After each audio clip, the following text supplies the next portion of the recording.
Would you sleep with me on this bike? Oh yeah, look at me on a Harley. So, you want a Sportster? You want to be Billy Badass? You want to be a prospect and a non-violent biker gang? Sorry, club. You're gonna tell all your friends you're gonna ride a Sturgis this year, but never actually go through with it. You're gonna ride to pick up your son from middle school, and all of his friends are gonna think you're really fucking cool. You wanna be a man? Y'all crazy bitch, but you fuck so good, I'm up. But first, you have to make a choice, and what I'm showing you here is two seemingly very similar bikes. The 2014, it's pretty much a Harley, Yamaha Bolt, and an actual 2013 Harley 1200 Sportster 48 edition. Fuck, that's a bit of a mouthful.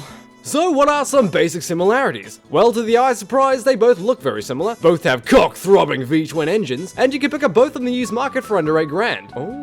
I'm going to be talking about test riding and dynoing both of these bikes to give you an accurate idea of what to expect. So let's go ahead and get started with the all-American assembled Harley 1200 Sportster 48 edition. The 48 pack offers no additional horsepower. There you go. But it does come with a more rat rod-esque appearance package, and, to Harley's credit, they did a pretty good job.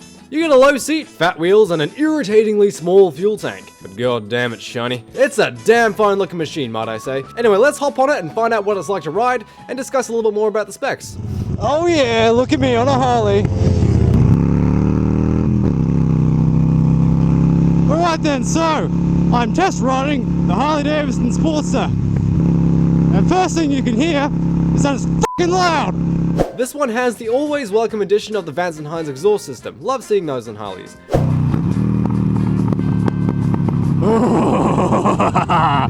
However, this one in particular has one of the stupidest modifications you can do to a motorcycle, and that's something called a hardtail.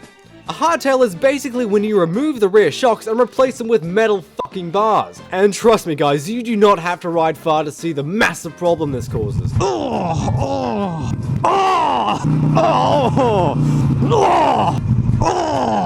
suspect the owner of the motorcycle wanted to simulate what it'd be like to drop the soap in a prison shower. There are some springs on the aftermarket seat, but they share the same functionality as a fucking pogo stick. So the lack of suspension shatters your spine and the springs catapult you out afterwards. I think I just had a vasectomy. Anyway, let's talk about the engine. If you've ever wondered how hairy, sweaty bikers got all the chicks, allow me to explain. It's because the engines on these things vibrate like motherfuckers. Indeed. But apart from being a 1200cc vibrator, the engine is absolutely superb at being pretty good. It produces a very strong and satisfying amount of torque, and it'll take you up to a mind-boggling top speed of I don't know. Oh yeah. The fuel mileage is conveniently written on the side of the tank. It gets around 48 to the gallon, which is actually pretty good. However, the 2.1 gallon fuel tank means you will be the biggest buzzkill on a group ride, grinding the convoy to a halt every 100 miles. This bike is designed to do two things: piss off everyone in the neighborhood and give you a massive erection, both of which is happening right now. It really is a very exciting bike to ride, this Harley, and it handles nicely as well. Until you hit a bump. Guys, I promise I'm not exaggerating with that, it really hurts. Anyway, let's talk about the Bolt and see how it compares. This bike was launched in 2013 and has since been a huge success. Now I know that comparing the 942cc Bolt to the 1200cc Harley does not seem like a fair comparison. It's obvious the Harley has the bigger wang in the engine size department, so realistically this bike should be more compared with the Harley 883 Iron. But I don't have one of those, so... The Yamaha Bolt. This is not just a Japanese knockoff of the Sportster. I mean, yes, the Bolt doesn't have anywhere near the same open road cruising, chap-wearing, Brokeback Mountain pedigree of the Harley. In fact, its pedigree has more to do with electric pianos, or in this bike's case, Usain Bolt. However, Japanese impersonations of Western products have always been annoyingly good, unlike Chinese impersonations of Western products. You know, imagine if the Chinese actually decided to make a fake Harley. The Hungli Dangvidson 1200 Speedrod. Anyway, the appearance of the Bolt is pretty nice, I suppose. It's nothing really eye-catching in my opinion. But I will admit that Yamaha did manage to pull off the American look very well. Look at that! A digital speed counter!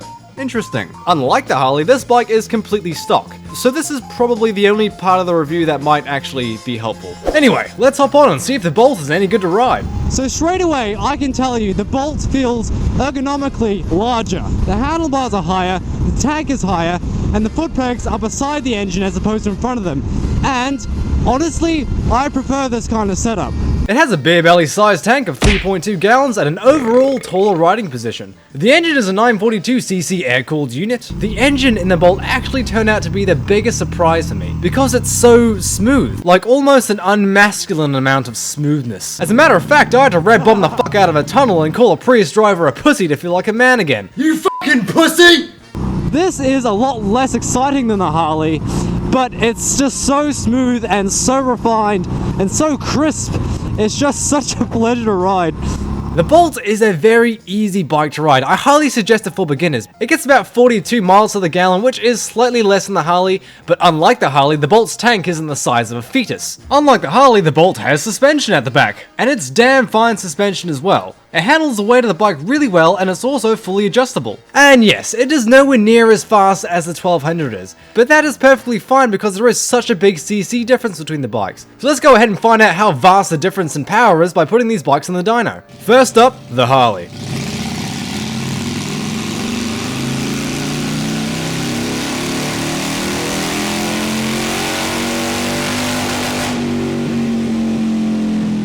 Not bad at all. Let's see how the Bolt fares.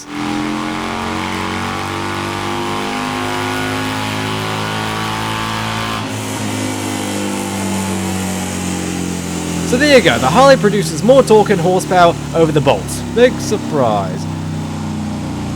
Alright then, now that I've reached the end of the review, I am going to have to add a couple of disclaimers. If you go to a dealership today and find a Harley Davidson 1200 Sportster 48 edition, it is going to come with a full set of rear suspension and it'll probably handle perfectly fine. This is a review of the bikes that I've ridden and it gives you an idea of what you can find on the used market. And I am going to reinstate that I know this is a slightly unfair comparison due to the massive difference in CC, but these bikes are essentially in the same class and do the same function and are really in the same market of people. Alright then guys, that is it for this week's show, but before I go, remember, keep it cool, keep it fresh, but most of all, keep it 2. See you all next time.